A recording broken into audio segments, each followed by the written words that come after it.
everybody. So I have a really fun book for us, but before we get to that, I have an article to share. It's an article, actually it's a web page that I found on the inspiredclassroom.com. It has a variety of sources that relate to music and literacy in different areas. It's very well organized. It has methods, activities, and stories. So it's very diverse. It has a lot of stuff that you can look at. It could work as a resource to look back on when I or you need specific music and literacy resources. The author and the host of the entire site has experience as both a music teacher and as a general education teacher in the elementary classroom. So most of these sources are accounts from an actual classroom and have been tested in the classroom, so that's really good. The standards that I chose standards from a few different grade areas because I feel like these can all fit with different grades. So I chose discuss similarities and differences among the arts, including connections between music and other curricular subjects. That's for the second grade. Explain and apply skills developed in music, such as critical thinking and collaboration, to other disciplines. That's for the sixth grade. And explain how the creative process is used in similar and different ways in the arts. That's in high school level 3. So there are actually quite a few standards, it looks like, that fit in with music and other curricular subjects. So now to the book. I have The Sorcerer's Apprentice. That's by Nancy Willard and illustrated by Lea and Diane Dillon. I would probably use this in a 5th grade classroom, upper elementary. It's a little bit more challenging, a little longer, so I wouldn't use it with younger elementary students. But mainly I would use this book along with the song, The Sorcerer's Apprentice. I would have students talk about how the book fits in with the song and how the story might have inspired the song. Another thing I could do with this book very easily is I could use it as one of the sources that I found on the Inspired Classroom site to explain to students how songs and stories all have a beginning, a middle, and an end. So that's another thing that I could easily do with this book. Alright, to the story. The Sorcerer's Apprentice by Nancy Willard, illustrated by Lea and Diane Dillon. Mount Dragon's Eyes? It's very near, yet no one travels it for fear of beasts that mutter, puff, and blow round the magician Tatabo. Beyond his house the earth looks dead. "Take heart, you beasts and bugs," he said. "Let spiders sing and panthers play. My new apprentice comes today." Her bike was blue, her hair was red. The road turned wicked, sharp, and sly. The footpath ended in a sigh. Sylvia dismounted, combed her hair, took a deep breath, and climbed the stair.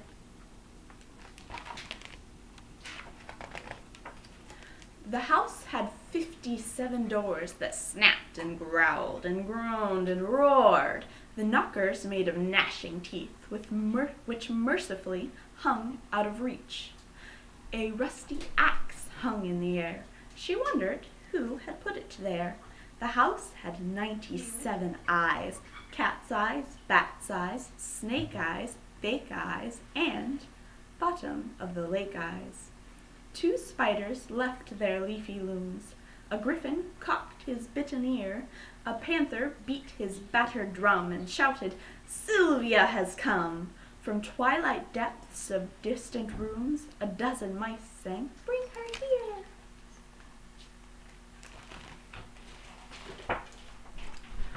On a high stool with silver feet, a ring of dragons round his seat, a one-eyed cat, a singing cane that flexed and scratched its ruby toe, and other beasts without a name, sat their fierce master, Tatabo.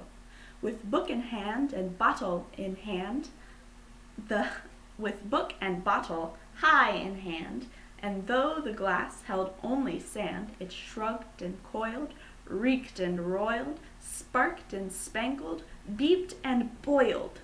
Sylvia bowed, a little nervous. "Your new apprentice, at your service."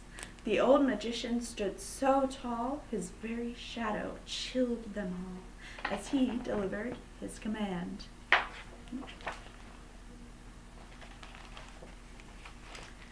"Your first task is to make new clothes for all the creatures in my care. New caps, new capes, new vests, and hose. I need a dozen bibs well matched for baby dragons newly hatched. Gauntlets for griffins young and bold, whose tastes incline to cloth of gold. Windbreakers for a dozen wings, and cloaks to clothe the lesser things. My magic calls from caves as deep as breath of stars or dragons' sleep. For plump or puny, large or lean, you'll have my trusty sewing machine."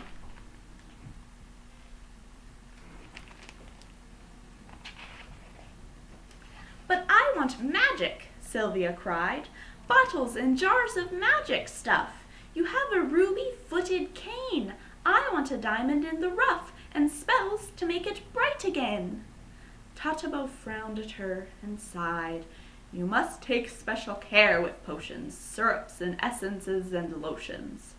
You know the work will not go well if you should mispronounce a spell. A single lapse in common sense can have a fatal consequence. The last apprentice took no time to learn a complicated rhyme that turned a lily into a lock. He turned it into a hollyhock. For magic free of aggravation, practice, and now a demonstration." The book fell open at his touch. His voice caressed the silver page. "I call on parsley, thyme, and sage." He poured a drop of something pink on dirty dishes in the sink. "Be careful not to use too much." The spoons leapt up and scrubbed the plates. The saucers rubbed the platters back. The kettle danced, the pitcher winked. The soup sang, "Ahoy, mates! Don't chip us, we're about to crack." They dried themselves, the whole pack sped home to drawer and shelf and rack. Here's page 4. And the dishes. "Enough," he cried. "The lesson's done. Dragons and griffins fall in line for threads and fabric, shears and pins." Sylvia bowed, and one by one she took the measure of each tail, each paw, each claw, each sparkling spine, and 50 nifty flashing fins. She cut 12 silken bibs, all matched, for baby dragons newly hatched, who let her chunk their scaly chins. Gauntlets for griffins, young and bold, she cut them large from cloth of gold. Capes for the ruby-footed cane, the drumming panther, dreaming spiders, and half a dozen water striders. Windbreakers with a gorgeous sheen, she cut them from blue velveteen.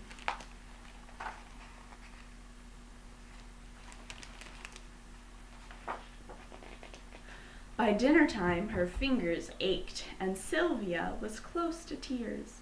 "I'm hungrier than 50 bears." Totabo conjured up a tray loaded with noodles, bartlet pears, sticky buns, muffins freshly baked, gravy and meatloaf, lemon pie. "May your great appetite be curbed. It's time for my enchanted nap. I do not wish to be disturbed till you complete the task I set. Good night, and don't forget to douse the light." She cut herself a piece of pie. The dragons leapt into her lap. The panther heaved a hungry sigh. The wings alit in dusky flocks on baskets heaped with dirty socks. The ruby-footed cane drew near. The water striders lost their fear. Such yapping, lapping, slurping, burping, I'll never finish all these clothes. Such hitching, stitching, seam to seam, she bumped the threadle, turned the wheel, on Tatabo's old sewing machine. Who knows the pain old needles feel, or the sharp angle of a pin? 2 needles broke under the stress of maxing an exquisite dress to please the ruby-footed cane. The thread grew snappish, snarled and broke. Bobbins and spools refused to spin, and every button, snap, and buckle rollicked and tumbled to and fro. The old machine unleashed a chuckle like the shrill squeak of springs and gears. The minutes come, the minutes go. You stupid girl, you're much too slow. Sylvia brushed back her tears. If I were as strong as Tatabo. The scissors tried to bite her hand. Here's the page before.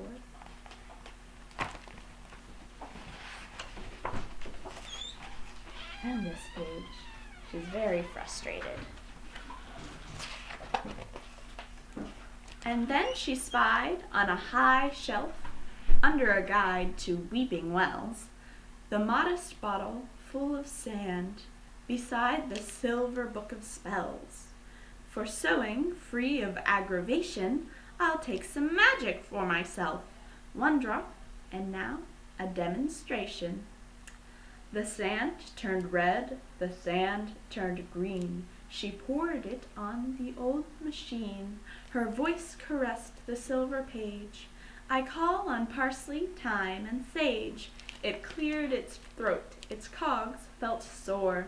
She offered it a little more. Halfway between a smile, a frown, its needles wheezed, its bobbins sneezed. She shook the bottle upside down.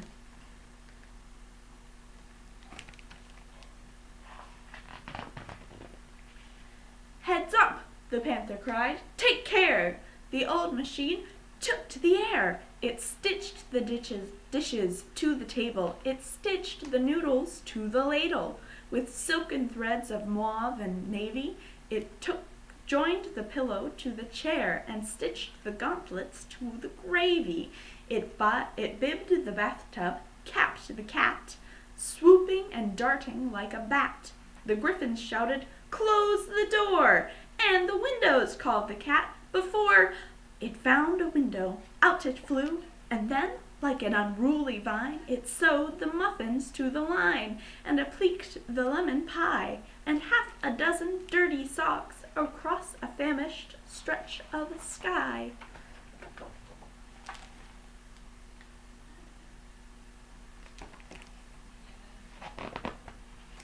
Sylvia seized the rusty axe and gave it 24 whacks.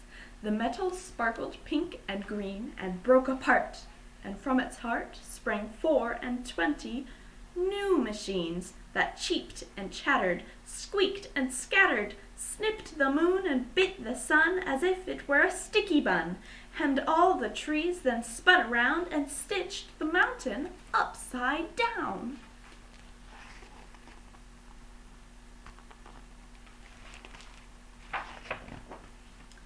Tatabo woke to fearful cries, and scarcely could believe his eyes.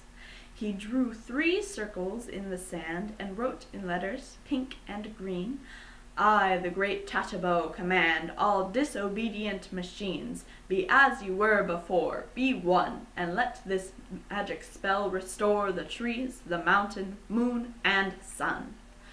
He turned to Sylvia with a sneer, his tone and manner most severe. We, who are masters of these arts, learn by your failures, fits, and starts. If you would learn to cast a spell, practice until you do it well.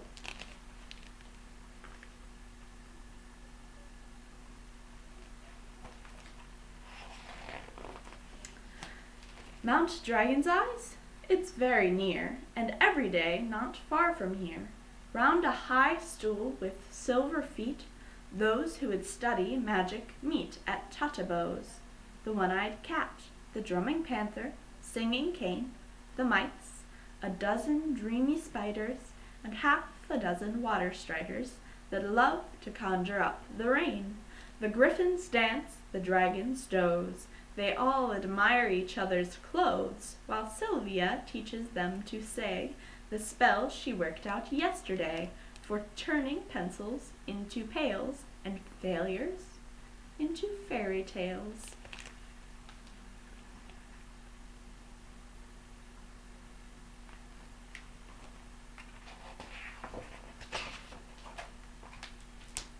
The end. So that was The Sorcerer's Apprentice by Nancy Willard, illustrated by Lea and Diane Dillon. Thank you for listening.